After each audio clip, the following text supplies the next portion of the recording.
Assalamualaikum warahmatullahi wabarakatuh. Alhamdulillahilladzi arsala rasulahu bil huda wa dinil haq liyudhhirahu 'ala dini kullihi wa kafa billahi syahida wa kafa billahi wakila amma ba'du.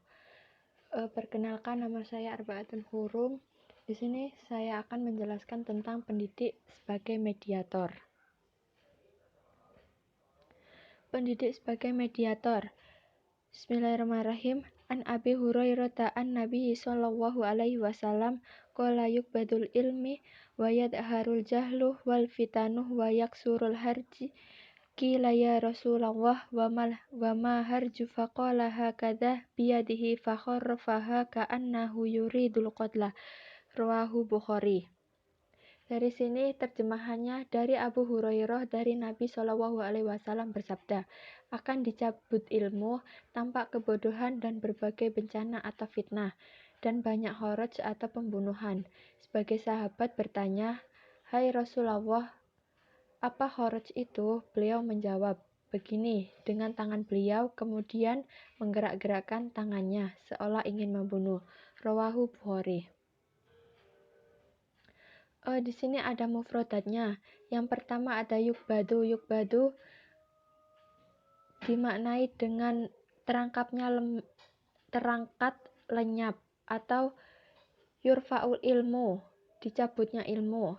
Wal fitnatu, dan berbagai fitnah, berbagai ujian, berbagai bencana, jamak dari kata fitnah. Al-harj artinya pembunuhan. Fakharrafaha artinya maka beliau menggerak-gerakkannya.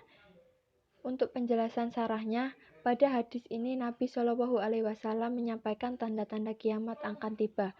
Di antaranya ada 4 perkara, yaitu 1. Terangkatnya ilmu, 2. Tampak kebodohan, 3. Tampak berbagai fitnah, 4.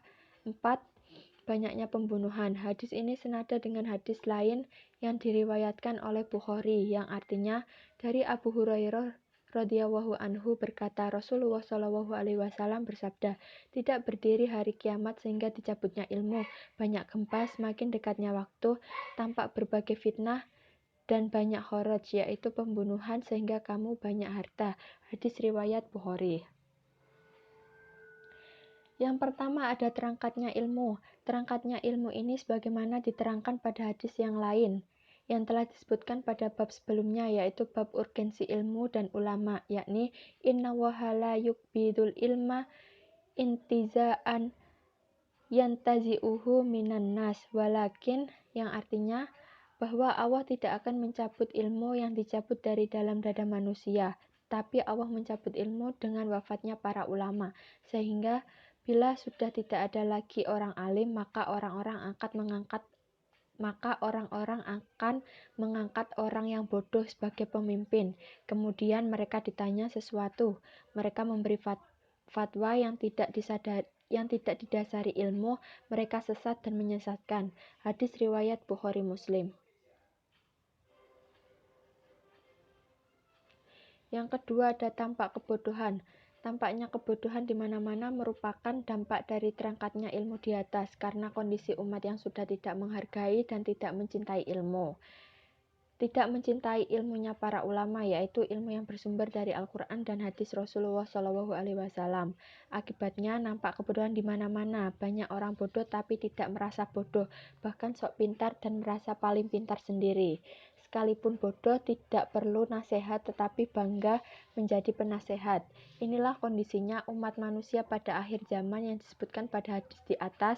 Mereka mengangkat pimpinan orang yang tidak berilmu atau orang yang bodoh. Akibatnya mereka sesat dan menyesatkan. Yang ketiga ada tampak berbagai fitnah. Fitnah dalam arti sederhana adalah ujian atau al-ibtila. Allah berfirman dalam surat Al-Anbiya, Bismillahirrahmanirrahim, wa nabluwakum bisyarri wal khairi fitnatan, dan artinya, dan kami uji engkau dengan keburukan dan kebaikan sebagai fitnah atau ujian. Ujian yang menimpa kepada manusia bisa berkaitan dengan berbagai hal, diantaranya berkaitan dengan agama, akidah, harta, anak, jabatan, dan jiwa raga. Dalam salah satu hadis yang diriwayatkan oleh Muslim dari Abu Hurairah, Rasulullah Shallallahu Alaihi Wasallam bersabda, bersegeralah beramal soleh karena terjadi berbagai fitnah, bagaikan sepotong malam yang gelap pada hari seorang beriman. Pada pagi hari seorang beriman dan sore hari ia menjadi kafir, atau sebaliknya sore hari ia beriman dan pagi hari ia menjadi kafir karena ia menjual agamanya dengan harta benda dunia. Rawahu Muslim. Fitnah yang terjadi amatlah gelap bagaikan malam. Manusia tidak melihat cahaya sama sekali dan manusia melihat sesuatu yang ada di sekelilingnya melainkan hanya gelap gulita. Manusia bingung karena harus kemana. Fitnah yang terjadi amat berbahaya yang digambarkan dalam hadis menghalalkan segala cara. Pagi hari beriman, sore harinya sudah kafir. Atau sebaliknya, sore hari beriman, pagi hari menjadi kafir. Nabi dalam kondisi seperti ini hendaklah bersegeralah beramal dan memperbanyak amal soleh. Hanya orang beriman dan beramal soleh yang selamat dari berbagai fitnah tersebut. Allahumma inna na'udzubika minal fitani ma dohara wa ma batona. Ya Allah, kami mohon perlindungan kepada Engkau dari segala fitnah lahir dan batin. Yang keempat, ada banyaknya pembunuhan. Di antara tabeda kalimat banyaknya kharaj atau pembunuhan di mana-mana, baik secara terang-terangan atau sembunyi-sembunyi. Kharaj atau pembunuhan ini sebenarnya merupakan bagian dari fitnah, tapi di sini disebutkan secara khusus karena banyaknya kharaj. Bahkan para ulama ada yang mengartikan kharaj ini sebagai fitnah. Rasulullah ketika menyebut banyaknya kharaj, di antaranya sahabatnya itu bertanya, apa itu kharaj? Lalu beliau menjelaskan maknanya dengan diperagakan tangan beliau, hakada biyadihi fakharrafaha, yang artinya begini dengan tangannya kemudian menggerak-gerakkannya. Pelajaran yang dapat dipetik dari pendidik sebagai mediator ini, 1. Tanda-tanda kiamat itu ada 4, yaitu 1. Hilangnya ilmu, banyak kebodohan, fitnah, dan banyaknya pembunuhan. 2. Nabi selalu berusaha menggunakan bahasa yang mudah dipahami oleh para sahabat. Yang ketiga, kesungguhan para sahabat terhadap hadis Nabi ini ketika mereka tidak paham sesuatu dari beliau, maka mereka bertanya langsung kepada Nabi. Yang keempat, ketika ada kata-kata Nabi yang tidak dipahami oleh sahabat, beliau menggunakan media pembelajaran, di antaranya menjadikan dirinya sebagai media.